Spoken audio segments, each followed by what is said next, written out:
باشا السلام عليكم. يا هلا والله ليك واحد. فيديو النهارده هيكون عن حصل مهرجان سينمائي. هتقول لي في مصر، اقول لك ايه الجديد؟ ما انا دايما بطلع انتقد فيهم، لكن النقطه هنا اللبس ده في المهرجان ده ما يصحش، مسببه انتقاد لاذع للبلد اللي عملت المهرجان بسبب لبسها اللي ما يليقش في الارض اللي هي واقفه عليها. باختصار شديد، المهرجان ده حصل في السعوديه، وطبعا معروف ان السعوديه بلد دينيه، يعني تختلف كتيرا عن مصر او عن اي دوله عربيه ثانيه، خصوصا ان الدوله دي عليها الحرم المكي، فبالتالي اللبس ده وبالطريقه دي ما كانش صح. كان المفروض يكون في قوانين تبقى صارمه اكتر من كده، خصوصا ان الموضوع استفز ناس من البلد عشان الواحد يقول حق ربنا والوطن العربي بشكل كامل. لكن ما علينا، مش هنقعد طول الفيديو نتكلم عليها، خلينا نجيب فيديوهاتنا عشان تحلى حياتنا. اللي بعده، العميله بتزعق وبتشتم بس ما ينفعش ارد عشان المكالمه مسجله. الشنطة فيها ايه؟ فيها فلوس. قول يا ابي. اكبر مني اعمل انترفيوز. المجال ده كله ايه؟ كله كيوت. قول يا ابي. دي معاناه يا جدعان، خدمه عملاء وي.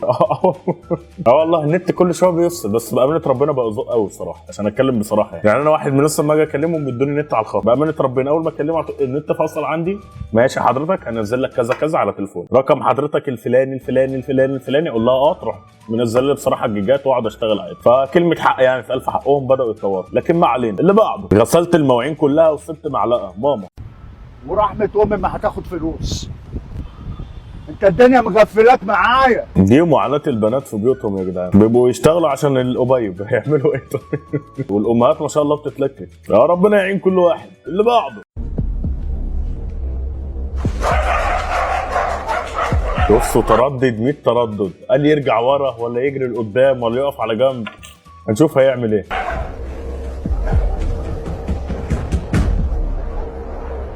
يلا الذكر يتحرك بقى. ربنا ما يحطناش في الموقف ده. اللي بعده، اشتغلت في محل ملابس حريمي، لقيت واحده بتقول لي شوف لي حلو شبهك كده.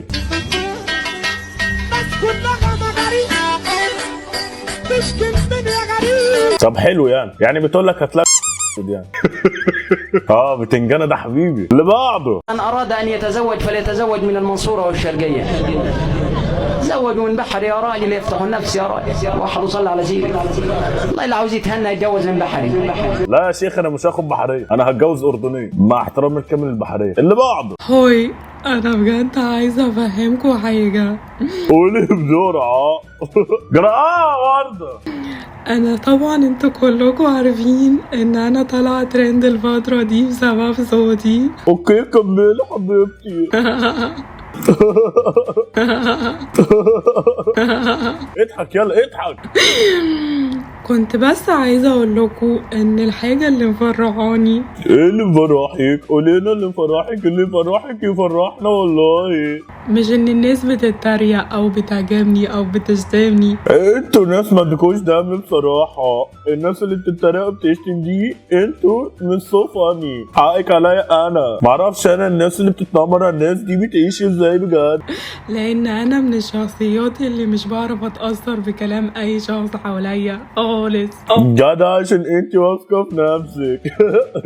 كملي حبيبتي. وبدخل بالعكس عندهم اضحك على الرياكشنات اللي بيعملوها عليا. بس انا لفتني حاجه مهمه جدا. قولي يا حبيبه قلبي. لا مؤاخذه عندي برد شويه، معلش يا حبايب قلبي، انتوا مش غراب عليا. لما بشوف الفيديوز بتاعتهم اللي هو بتاعتي انا بصوتي، بلاقيها هي اعلى فيوز عندهم، فده بيدل ان انا انسانه اثرت من لا شيء. ده اكيد طبعا، انت اثرتي فينا كلنا. انا اقول اللي بعده. ايه يا عم انت ما بتشوفش ولا ايه؟ فمن عفا وأصلح فأجره على الله. على فكره يا جدعان، الناس اللي بتنتقد الراجل ده، على فكره الفيديوهات دي احسن بكتير من الفيديوهات اللي عاملين كله شبحنه. انا بمد ايدي على عيال 16 سنه كتير جدا من اللي سبب لسانهم، فلما يعمل فيديو زي ده ينشر فيه الوعي، يبقى فيديو مفيد حلو ندعمه، مش نقعد ننتقده. حلو على فكره، كمل وعاش. اللي بعده، عارفين مين ده؟ أنا 24 سنة بس قيس. شطة مصر طبعا غني عن التعريف. اشمعنى ما بتطلعش لايفات غير مع بنات؟ وده واضح قدام الكل خالص. البنات دي كل حاجة في الحب انا استاذ. البنات دي كل حاجة. كل حاجة ازاي بقى فاهمني؟ عادي. بنحب ان نعمل يعني ايه حاجات كده تضحك الناس. لا رومانسي، لا حزين، بتبقى الدنيا حلوه. على العموم يا جدعان، شايفين البنات عامه محبوبين من طوب الارض ولاد الايه. والله بتكلم جد، دايما مفيش بنت تلاقيها مكروهه الا لو بنت زيها، يعني تلاقي بنت مكروهه اللي هي من بنت زيها ده طبيعي، انما ما تلاقيش شاب واحد يكره واحده ابدا، دايما تقولوا بيحبوها كده. يعني هات لي اي واحد في الدنيا راجل بيكره البنات الا اللي يقول لك انا بكرههم عشان مش عارف عشان مش عارف يعني يكلمهم، يعني فاهم؟ نيتكم ما تروحش في حته وسط ايديكم. فبدل ما يقول لك ان انا ماليش فيها يقول لك لا ده انا بكرههم وما بحبهمش ومش عايزهم ومش عارفه ايه، وده كله هاتش يعني. لكن كمل يا شطي. بصراحه كده، بس بصراحه يعني ما وقعتش في حب حد من البنات اللي بتطلع معاهم دول. زي ده انا سامع ان انتوا شادين مع بعض باين الفتره دي. شاكين شطه صعبه بس. شطه زود مكرونه هتلاقي الشطه راحت شويه، او كل شيبس جنبها باي طعم تاني. ولو حبينا ان احنا نصالح ما بينك انت وليل في الفيديو ده تقول لها ايه؟ انت اللي في القلب، انت اللي في القلب والباقي كله على كام روقه مش ماشي، عايزينها تبقى شفتشي. اخويا شطه اللي بعده ده طلع الكروب توب الشتوي افجر من الصيفي 100 مره. هو عملوا منه شتوي كمان، ده الواحد متاخر قوي يا جدعان. انا مش عارف البنات دي ما بتبقاش سقعانه بجد، مش فاهم بجد انتوا لحمكم من ايه بجد؟ حاطين صوف وشالوا الكسوف. اللي بعده كله يهول لاجل راحتك يا امي. شايفين بين الوالدين ضمك هتعملك مصدقه، ادعي امك ما تشوفش الفيديو. اللي بعده ضد الكسر، ضد المويه، ضد الشاهن. هو ما قالكش حطه وتدف عليه، هو بيقول لك جربه ضد الميه وضد الكسر، ده هيشويه. 2 كيلو تليفون مشوي لو سمحت. يا اخي الشريحه دي مرقوها يا ناس الهونر. هاتولي سخن محرح يا اخي ما ممكن يا اخي، ده شايل هونر يا اخي. بعد كده طفاهم بشويه ميه، اغسلهم بقى حلو بقى وحطهم في الثلاجه يسقعوا شويه. بجد نقول حاجه الكسر ده احنا لازم نشويها ونحمصها ونطلع ميتين ابوها. التليفون ضد الكسر امسكه في الشيخ اللي جابوه وقول ايه ده اتكسر. يا جدع احنا عسل، انا بحبنا والله كعرب. اللي بعده خسارة السعودية اليوم يدل على تطور الكرة السعودية. العربي عود ندلك طلعنا. لكن خلاص على فكره السعوديه على الابواب على فكره، واحتمال كبير تبقى تاخد اللقب يعني بعد الاردن ان شاء الله، لان انا واحد من الناس بشجع الاردن. بتقول لي ايه ده بتشجع رغم اللي حصل؟ انا عشان مراتي اردنيه انا افرح لفرحها، وهي عايزه منتخب بلدها يفوز انا اشجعها بنتي. اللي بعده بطولة كاس العرب، دول العرب دول مع احترامي ليهم، المنتخب مصر كان بيغلب بال16-0 و14-0، احنا اللي خبنا مش هم اللي بقوي. دي حقيقه بالفعل والله، المنتخب بالفعل دايما كان بياخد كله رايح جاي، بس يلا عادي مفيش مشكله. اللي بعده شكله من يجي معصب واكله حبيبي، واكله قصدها تقول له يعني.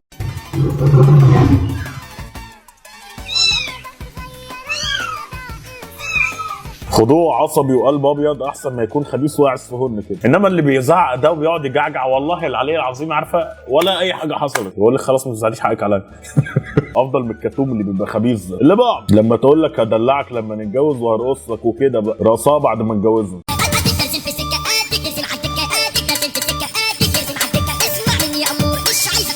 لا عادي، انا واحد من الناس لا ليه في الرقص ولا ليه في الاكل، ماليش انا في الكلام ده اللي هو جو الطبخ ومش عارف، ما عادي ما عنديش مشكله. اللي بعده انا مع اي حد الفتره دي عشان اريح دماغي. عندك حق يا كبير، انت صح، عندك حق، انت صح، عندك حق، انت صح، كده كسبت دماغك. اللي بعده جواز ايه يا ناس؟ جواز ايه؟ خلينا فوق لشغلنا واكل عيشنا. انتوا نسيتوا كلمه جحا العظيم المشهوره. الله يخرب بيت اللي اتجوز قبلي وما قاليش، واللي اتجوز بعدي وما سالنيش. لا عايز اتجوز برضه وبعد كده ابقى العن مفيش مشكله. اللي بعده هي انا واثقه فيك، هي في الواقع انت.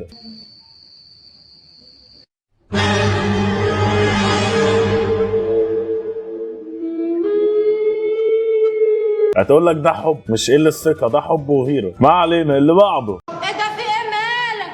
لا ما وراكش الجلابيه السودا اللي لابساها ده؟ انا فرنسا لا قال تلم ولا بلطجيه تلم. ايه الحيوان؟ انا عندي بتطلع وبتاع عربيه. دي حقيقه بالفعل يا جدعان، الجماهير المصريه هايجه على ليفربول قوي قوي وليهم حق بيشجعوا ابن بلدهم يا جدع جدعين. اللي بعده السلام عليكم ورحمه الله. السلام ورحمه الله وبركاته. كيف الحال؟ كيف الحال باليمن؟ لا مغربي.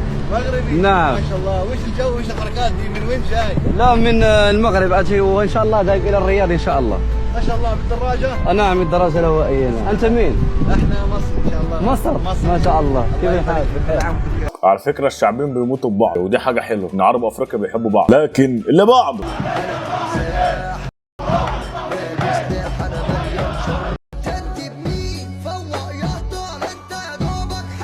انا مش هرد ولا هتكلم ولا اعمل عقلي بعقلهم واطلع عقل كبير لسبب واحد انتوا عارفين. تاني حاجه لو انا اتكلمت وقلت التاريخ ومش عارفه مين وقعدت اقول واذكر واعمل، هم عارفين ده كويس جدا، فانا مش هطلع اقوله عشان خاطر ام عيالي هتزعل، فانا مش هزعلها. وبعدين في الاول وفي الاخر احنا نسايب، فانا مش هتكلم الا بعض، هعمل نفسي مش شايف. لما تكوني متاكده اني يحبك. والحب جاني خدني ورماني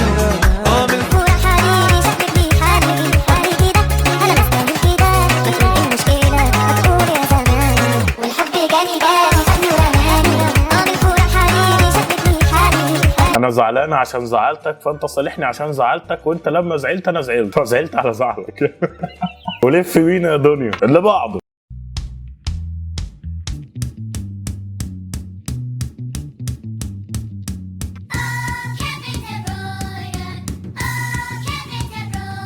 ده ترند طالع عند الاجانب يا جدعان، كل شويه يجيبوه لك، بس بيجيبوه على حاجات ما تتجابش بصراحه، لكن ما علينا. حلو الفيديو ده اللي بعض. عارفه يعني ايه جوزك يتجوز عليكي؟ يعني 4 ايام في الاسبوع هتصحي وتنامي براحتك، يعني اخواتك وصحباتك يجولك البيت وتقضوا وقت لذيذ مع بعض، يعني جوزك لما يرجع لك مش هتبقي زهقانه منه، بالعكس ده هيبقى وحشك ومشتاقاله قوي، هيحاول يرضيكي ويجيب لك هدايا عشان ما يحسسكيش انه بيحب التانية اكتر منك، يعني لما تجوعي هتاكلي اي حاجه، مش مضطريه تقومي تطبخي وتطلبي دليفري من اي حته، المشاكل هتقل النص عشان هتتقسم على بيتين. اختاه حاولي تبصي للتعدد بشكل ايجابي شويه. ربنا يكملكم بعقلكم، لكن ارجع واقول واحده تكفي. والحب جاني خدني ورماني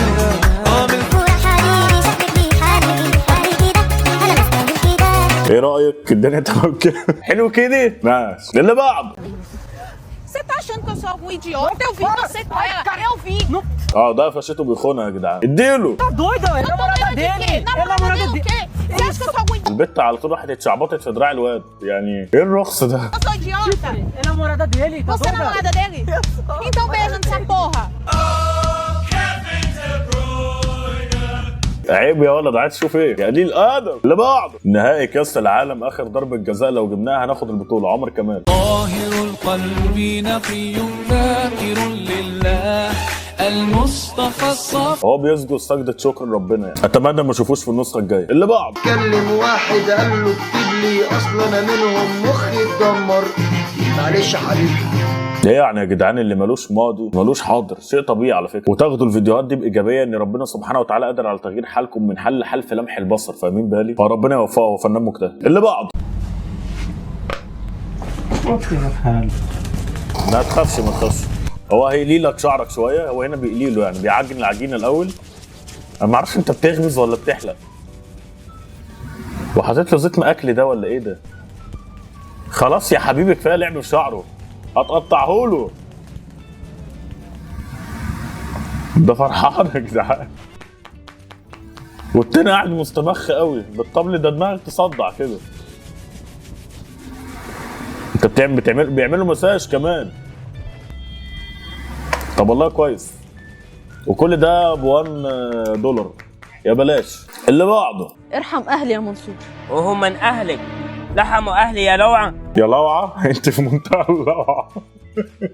وبعدين طالما ما لحموش حد، اللي ما لحمش ما يتلحمش، دي معروفه. ما انا كنت لهم واحد، ليه ده تقول الكلام ده؟ ما تقوليش كيتي، انت شايفه بالو بقى توكسيك جدا، مش شايفه لبسه ولا ايه؟ ده اتغير جدا. ايه الشياكه دي يا بالو؟ حاطط التيشيرت في قلب البنطلون. انا اسمع ان القميص اللي بيتحط في البنطلون، لكن هو بيحط التيشيرت في البنطلون. لكن اللهم صل على النبي، عامل استشوار ومروق وايه. لو بتحبني بجد ارجع عن اللي في دماغك. انا طول عمري بحبك. انا طول عمري كنت باقي عليك، لكن مش طول عمري هفضل باقي عليك. فاهمه بالي ولا مش فاهمه؟